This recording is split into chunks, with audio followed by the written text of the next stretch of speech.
Hello, everybody. Welcome to our new episode of Female Gentle Leaders podcast. I'm your host. My name is Poli, and I'm a business architect and mentor. And here with me today is Paige Frisone. She's a subconscious health practitioner and a professional writer.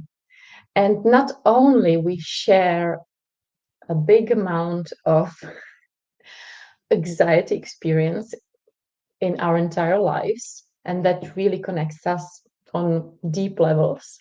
But we are also co authors, and we read our chapters and we saw how much we have in common, even if we are living in the opposite sides of the world, even if we never hugged each other, but we still share quite a lot. And we would love to share it with you because anxieties is something that we or most of us struggle, even if it's once in a lifetime for 5 minutes, or if it's for years and years, we sometimes feel that strange and really freezing feeling in our bodies of fear and anything like that.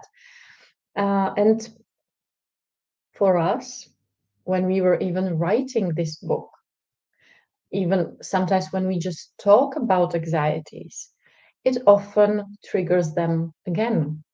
And that's why I feel that anxieties aren't a topic we talk about so much. It's not easy to talk about it. I still remember my first life when I said that I struggle with anxieties for 20 years. And I felt the anxiety in that right moment when I just expressed myself.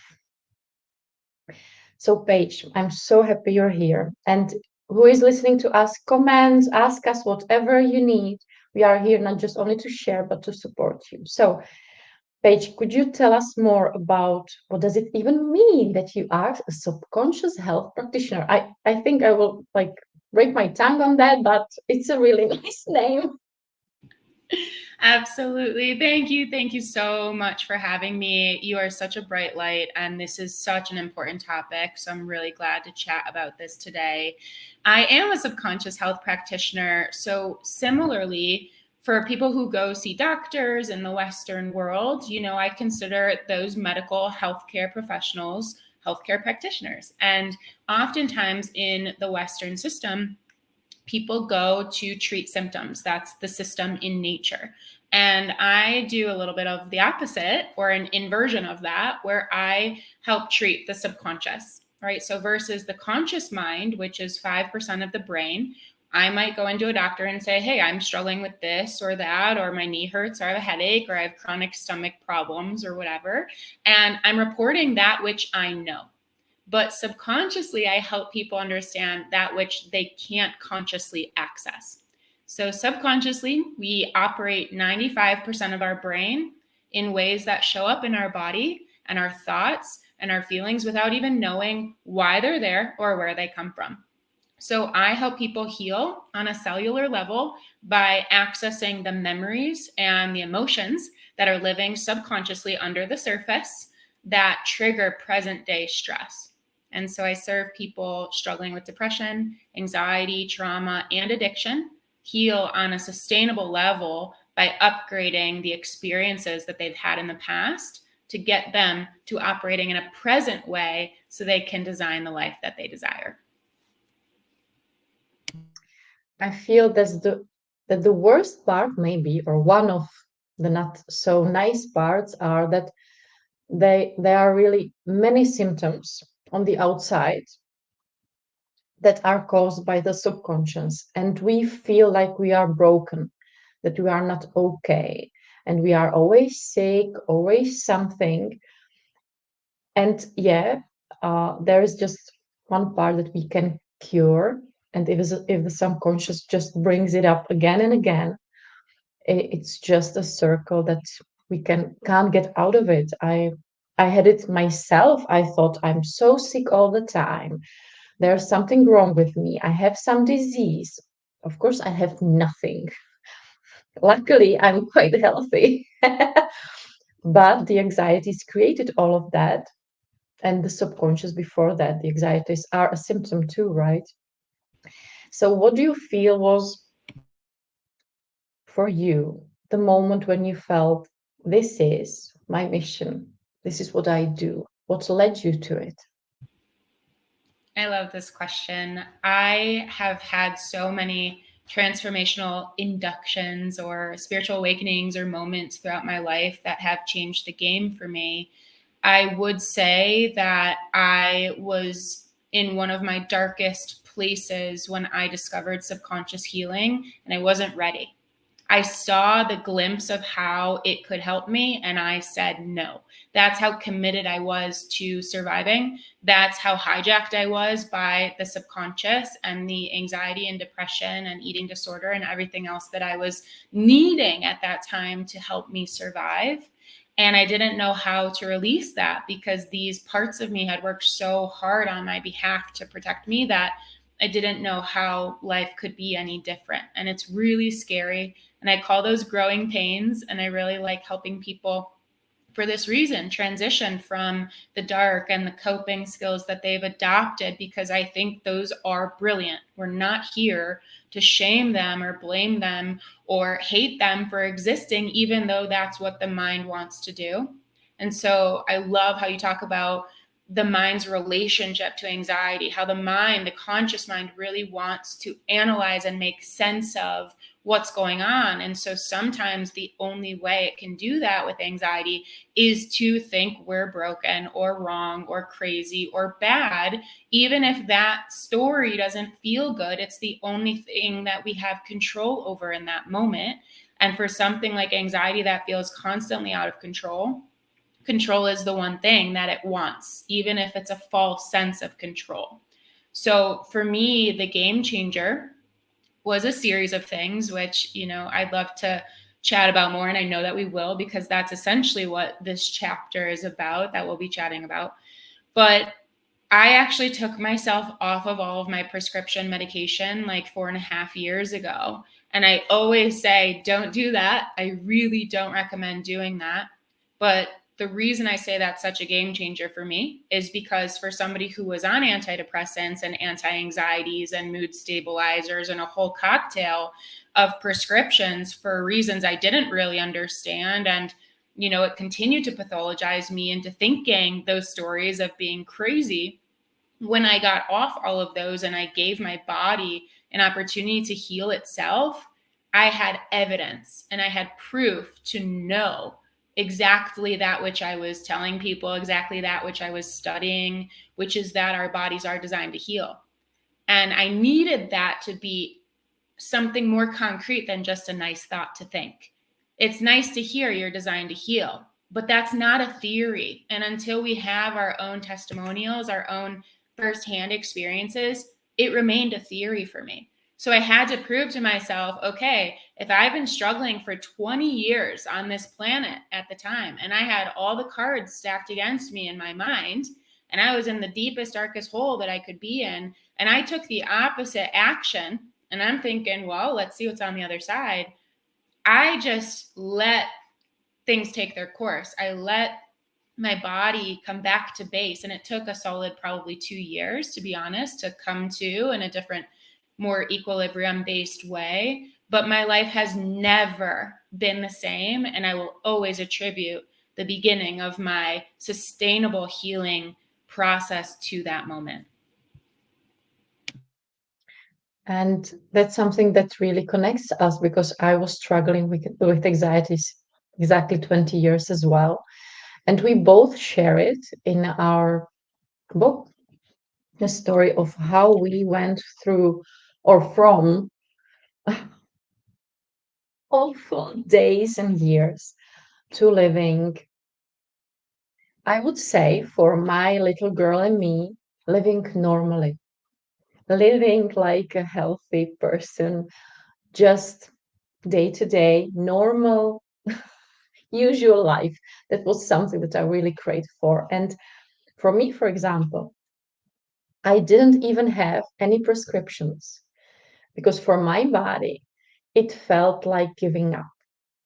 So even the thought of taking a pill for me even made the anxieties worse. So it's really interesting to just even see this light difference. And it was for me, like you said, it's not one thing that healed me. It was a process. It was things that I tested, things that once worked and stopped working, other things worked.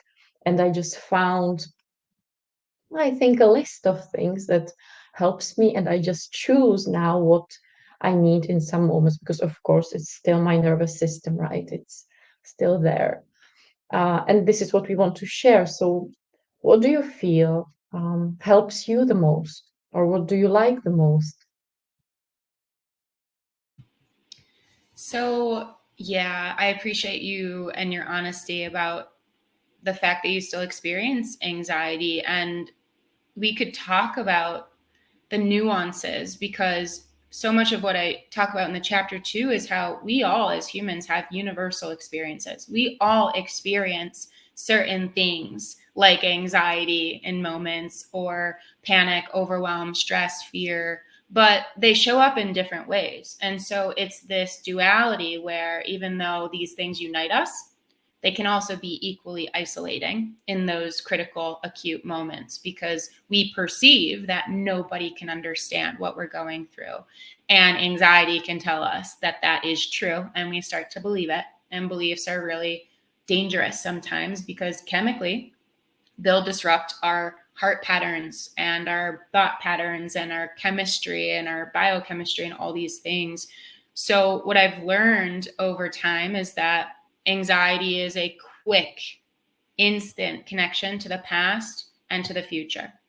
Right? The past being memories that I'll just keep replaying, or rewriting stories in my head, or stressing about outcomes that happen that I didn't want to happen, or what I wish would have happened instead. Or there's the catastrophizing of, oh my gosh, what if? We've talked about, like, what if this happens, or things that, again, I perceive to be out of my control, and how do I get control, and really just wanting to stay one step ahead. And so once I identify that I'm in the future or I'm in the past, everything in my power I do to get present. So whether that's just really deep conscious breathing, sitting on a cushion and being still, having my aromatherapy and my stones. I'm really sensory. So I really am aware of how we need to sensationally ground in those moments where we're hijacked. So they're really simple things like sunshine, sitting outside, feeling the wind on my face, all of that, getting away from my phone and the noise of the world. Focusing on quieting the nervous system is huge. So water helps me too. And I'm just throwing out a bunch of things because, as we said, it's not ever just one thing. And so what I'm hearing from you too, Poli, is like, whatever the experience, whether it's anxiety or depression, or just like these wars inside of ourselves that we have, it forces us to go deeper inside ourselves. It forces us to be like detectives, or to figure out what can help serve us the best in those moments. And in a way, that's the weirdest, best gift, because it's like working this muscle of self and helping us show up for ourselves in the hardest times. And I think that's the thing that I took away from getting off the medication and continuing the healing journey and doing the subconscious healing work, which is also my number one go-to when I'm struggling, because that's what I know I need. And in order to give ourselves what we think we need, and it's okay not to be perfect. Sometimes I'm shooting darts at dartboards and I'm like, let's see if this will help push the needle in some type of way. And sometimes I'm wrong, but it really is important to separate. The anxiety isn't me. These voices in my head, or the thoughts that I'm thinking, aren't me. And sometimes when we're so blended and we're so confused and hijacked by it, it's hard to know what's you and what's not, which is exactly what I help people do in session, is to separate those parts and then reintegrate them in a way where we can create harmony, and we can befriend them and appreciate them for why they exist, and then do the healing from there. As you were speaking, there were two memories that came to my mind. The one the moment before I experienced deeply my first mindfulness technique that I was led towards, thanks to one therapist. Yeah, she's a therapist. And I was so freaking scared because my way of surviving all these years were to run away from my body, to think of something else, like really run any way I could, read a book, watch a movie, like go away from the reality. Because exactly like you said, our brain goes or in the past or in the future. And I didn't felt safe to be in the present. So I was trying to run away as fast as I can. So I was really scared in that moment when the therapist said, okay, quiet down and feel your body. That was for me a trigger. Like, okay, I'm feeling my body and the anxiety is coming up. We'll die. But then I just stopped listening to the anxiety and I just said to myself, okay, I believe this person. She knows what she's doing. Just try. You have nothing to lose. You won't feel worse. That's the nice thing, right? Like in business, if we don't know the way, just try what feels at least nice, or if somebody tells us something we believe in. And it helped me so much.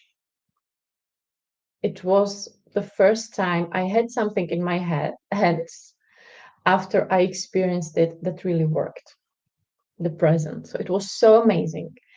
And the second thing that really just cured me for months and months were just reading the first, I think, 3 sentences from Eckhart Tolle's book, You Are Not Your Thoughts.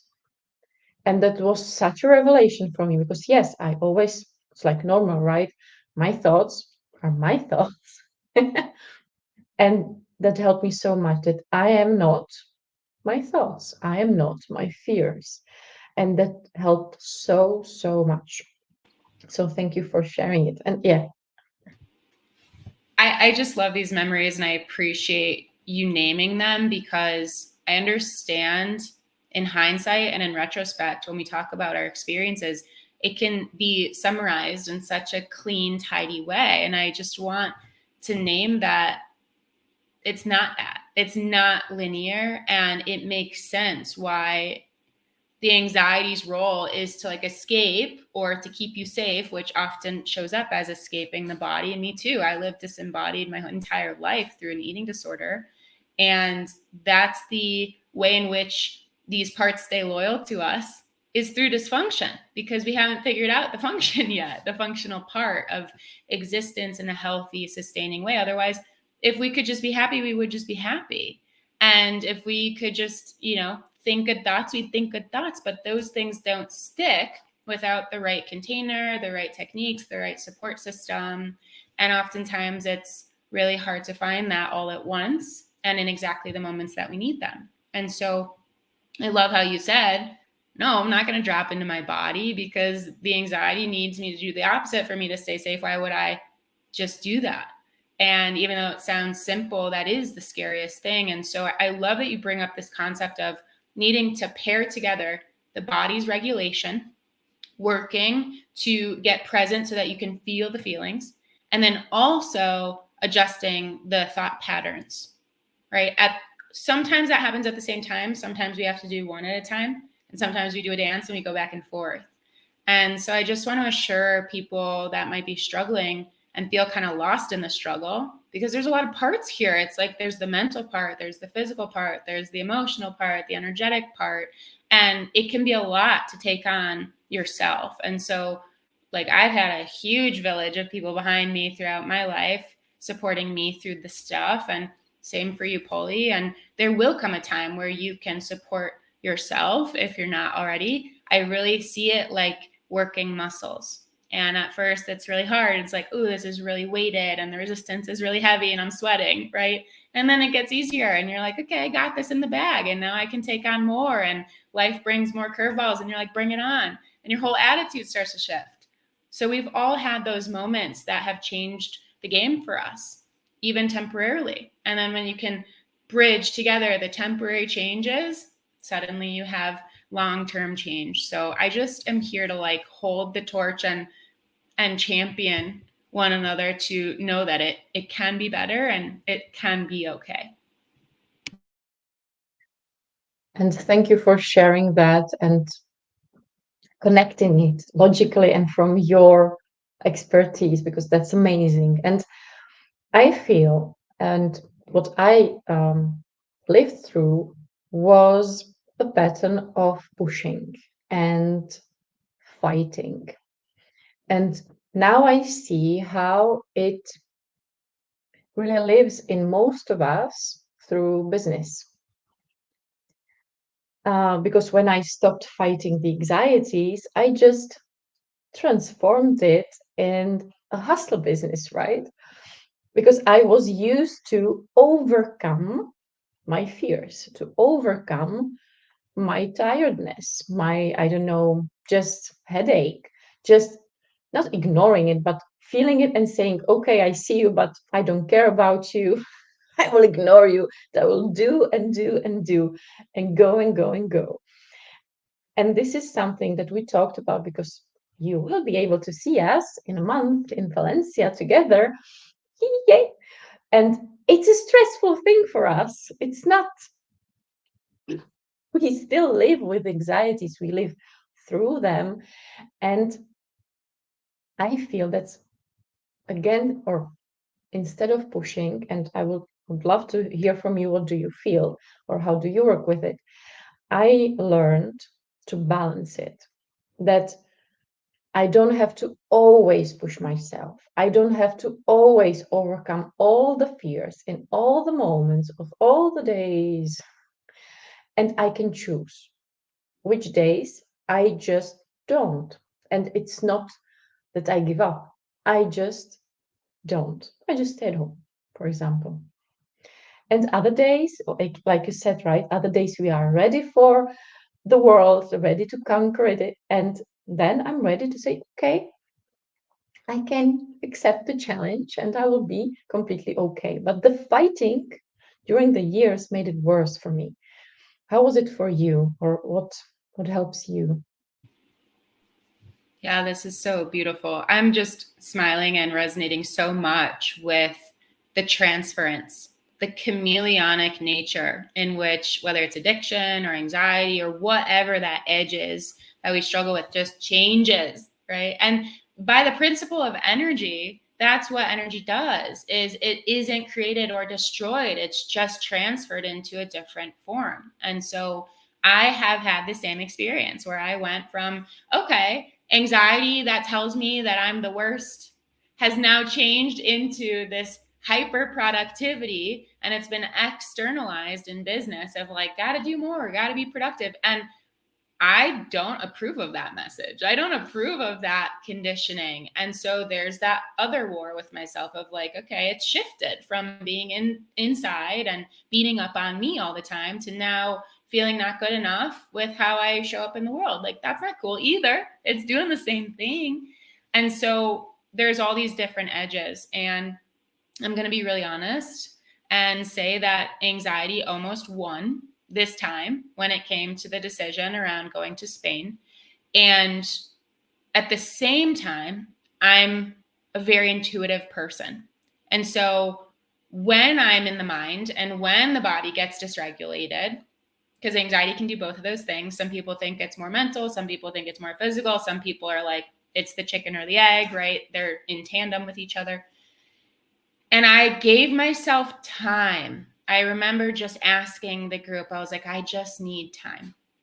And time wasn't really on our side, but there was one day where I intentionally set aside time. I locked myself in my office. I have a bathroom in here. So I was like, take as long as you need, put on your salt lamp, turn off the lights. This is where you feel the quietude and you can listen to yourself more clearly. And I get really influenced by other people's perspectives because I'm a projector in human design. And so I was really clouded with shoulds and, oh, I should do this, and this is the right thing to do, and this is the logical thing. And I was just swirling. So when I turned everything off and I closed doors and I closed my phone, I closed the lights, I sat with myself I had a conversation with anxiety and I said, listen, I see you. I get it. You're really loud. Okay. And at the same time, you're getting to a point where you're inhibiting my life, where you're making me stay small for the wrong reasons out of fear. I don't know how this is going to happen, but my heart says this needs to happen for me to go. And so it was as rational as that, but it was coming from me being willing to feel those feelings and let them pass, because they always do. And I find that when we're not willing to feel the feelings, that's when the anxiety gets worse, because that's its breeding ground. That's when it's like, okay, I'm going to speed up. And in order for us to slow down, we have to dialogue with it, and we have to feel every single step of the way. And so that's what really helped me. And, I'd be lying if I said that I didn't lose sleep over the anxiety since making that decision. And that doesn't mean it was the wrong decision. I actually think it means it's the right decision. And sometimes the anxiety can get louder and worse because it's just wanting to protect more as we're getting closer to this day and decision. And I'm so excited to go. And my heart is expanding when I think about it. And so I just have to work to, again, separate and organize all of the parts within me that might be fighting or arguing about that, and work to get them all on the same page. I experienced something similar. And that's something I really often answer my clients, because it's our business, right? Like you said, anxiety started to keep you small. And my clients always ask me, how do I decipher if it's fear telling me something, or if it's my heart, my intuition? And you have your system. I lead them in a similar way, like to their body, to quiet down the outside things and information and all of this. And I took a weekend. Exactly as you said, I needed time. I felt like I'm supposed to be there. But for me, it's every moment it will be there. It's like all of my biggest fears in 1 week.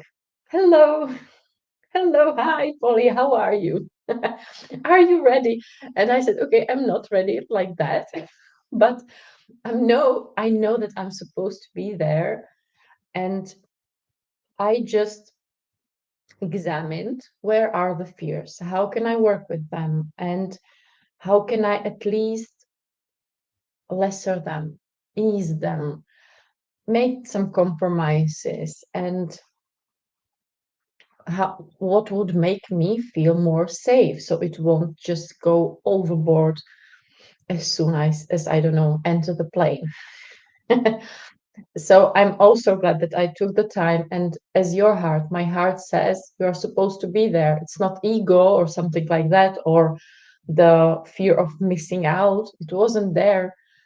And I realized it's a good decision after I found the compromise that my husband is going with me. He's my home. He makes me feel safe, even if he won't be with us like all the days. He will just be in the city. And that's enough for me to feel safe. And when we just allowed ourselves to think of what would help you, I started crying. It was such a burst of happy tears, like, oh my God, I could really finally do something so amazing for me and for my business, and have such an amazing event with all the women that I love. The fears won't stop me. I can already work with them. It's, oh, you speak or I will cry. You're so sweet. I love your heart so much. And these soft, vulnerable places are unmatched, and it has been such an emotional moment for all of us. And I had the same exact moment where I was like, there's no turning back from this, because I deeply feel, I'm very spiritual, I feel that we get rewarded for saying yes to us. And oppositely, I feel like there are repercussions for not saying yes to us. I have learned the hard way what happens when not just we don't love ourselves, but when we hate ourselves. And I let anxiety and depression and inadequacy and a lot of other things convince me of that for a really long time, that I was here to hate myself. So I'm ready to swing the opposite way and to see the benefits of working these hard muscles and saying yes to ourselves.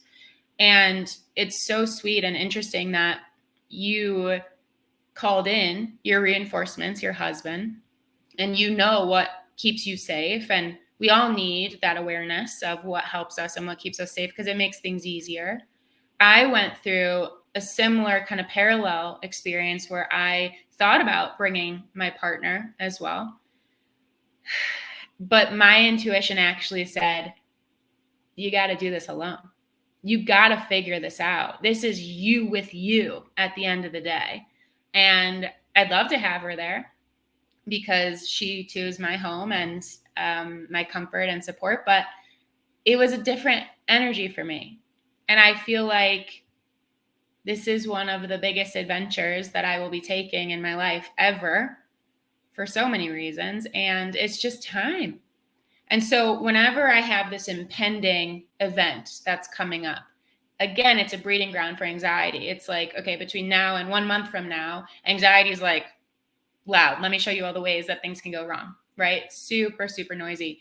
And at the same time, this is where we step into our power and we're like, this is not going to happen right now. And I find that I give myself 1 month or however much time I have until the event to get aligned. I'm already aligned, to be honest, but things get unsteady in moments, and especially in the moments leading up to the plane and stuff like that. And so I owe it to myself, in the same way that I took myself off medication and I saw the miracle of my body's healing potential. I owe it to myself to not let the thoughts and feelings win, and to prove to myself that I'm going to be okay. And it really helps to have the logical, rational, wise mind step in too, which is a weak spot for me because I'm so emotional. Like, I'm a Cancer, I'm a 4 Enneagram. I can tell you all the ways why I'm emotional. But the rational mind really helps. And the rational mind this time around said to me, everyone else travels. Everyone else lives their life. It's your turn. You get to do this too. And those voices keep me going. And I think that we have to get quiet enough and slow down enough to be able to receive them. And that's really the name of the game. Thank you so much, Paige. And I think you heard enough from us in the way to feel how we live, how we think. And I'm so excited for all of you to support us, be with us when we launch our book on the 2nd of November. You can already see it everywhere on our profiles and social media. So come and join Paige, share or connect with her, connect with me if you're on Paige's community, and just let's enjoy this moment, because it's really big for us. It's not only the Spain part, it's the launch part, it was the writing part. It's a big adventure, and we really decided that even the biggest fears won't stop us. And my chapter is called You Can Have It All, because I really have it all, all that I want in my life. And I can have even much more, because I just live with my open heart and enjoy it. Enjoy this adventure. And Paige, thank you so much. Is there something else you would like to, I don't know, end our interview with? Gosh, I so appreciate being here. Thank you for having me. I am very touched by this topic, to be honest with you. It's been the blind spot of my healing journey. I always say anxiety has been my blind spot, in that it became so ingrained and so normalized as far as my existence and my being went, my beingness, that I couldn't even identify it for the longest time. I was told I had it, I was prescribed for it, and I still couldn't really own it. And so being in environments like this with you are so healing. Being honest is so healing because it diffuses that emotional charge around it, and it helps us come together and know that we are here to heal, not just alone, but in community. And there is a higher purpose in all of this, which is to help each other thrive, because that's why we're here. That's how we're designed. And I could say that all day long, but I find that it's really up to us to support each other, knowing that for ourselves, having the experiences that you and I have had in your own unique way, so that you too know this. You don't just believe it, but you know it. So we're so grateful, and I just appreciate everyone being here and continuing to follow us on our journey and support us, because you're part of this mission, is, you know, holding the torch for us too while we go out and do our thing. And so the co-creative element is not lost on me. So thank you. Thank you so much. Thank you all, and see each other in the next episode. And for me, what I would like to say and end our this interview with is really everything happens for us. Even these worst moments in our lives, as we are shared with you, with Paige, were there for a reason. They made us who we are today. They help us, help you, support each other. And this helped me to survive. And I hope it will help you too, even in the hard times and hopefully even in the nice parts of your life. And yeah, see you soon. I'm glad you're here with us, and connect with Paige. She's amazing. And if you struggle with anything, I feel that she would be an amazing support for you.